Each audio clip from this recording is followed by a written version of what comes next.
So knowing your cost to serve, more and more logistics people need to start talking about this when it comes into, really being a resource and building out, a true sustainable, scalable supply chain for the customer. So let's talk about, I focus on typically CPG and food and beverage companies. And, a lot of times I see is, everybody wants cheap rates, right? Our lower rates. Well, let's take a step back. Do you know your cost to serve? Are you properly allocating your transportation cost into your pricing model? And I get that I get that people want to get into every account. And again, especially in emerging growth stage brands, price is going to be competitive. You want to get in there, right? Well, there's a couple things. Even before you get into an account, your logistics provider should be having conversations with you on, okay, hey, listen, have this conversation. We're thinking about getting into 100 new retail stores with this company, right? They want to kick us out, launch us into 100 retail stores. Okay, well, give us a ball, figuring out your cost to serve on hypothetically what it is going to be to get into, hey, move your product to that customer, to all those locations. What's the cost to serve?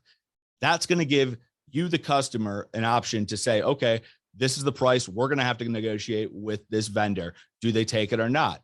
But at least we know what we're looking at from a margin standpoint. And then we can actually strategically go in and negotiate. Okay, well, they don't take that price, right? Now you can go back and think about it. Maybe it's a large account, and everybody, any sales company, any company has those accounts where they're not going to they might even go negative, right?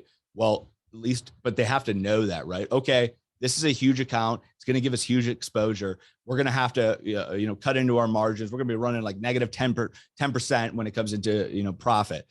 How do we make that up now how do we make that up in other accounts? Those are things to know, right? Because going into those accounts saying, okay, well, we want this account, it's huge, we're going to be running negative margin, but then, continuously saying, hey, we need cheaper rates, isn't really going to do you anything. It's just going to cause a lot of stress. It's going to start, putting your supply chain logistics, even the carriers, at risk. No one's going to want to work with you. When taking a step back, figuring out your cost to serve by customer, by location, and then figuring out high margin customers, average to low to negative, and then how do we increase those low to negative, or even average to get those to high. And that's the only way to really, really, truly increase gross margins when it comes into logistics, supply chain, and truly have at least a decent visibility into how to price your product correctly and what the cost is going to be to serve that account.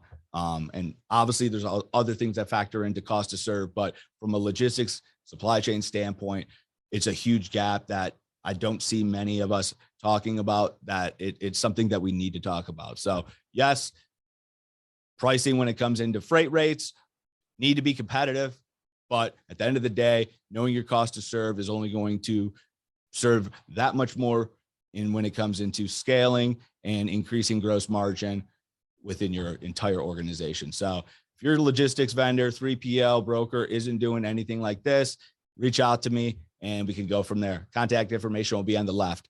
Have a great week, guys.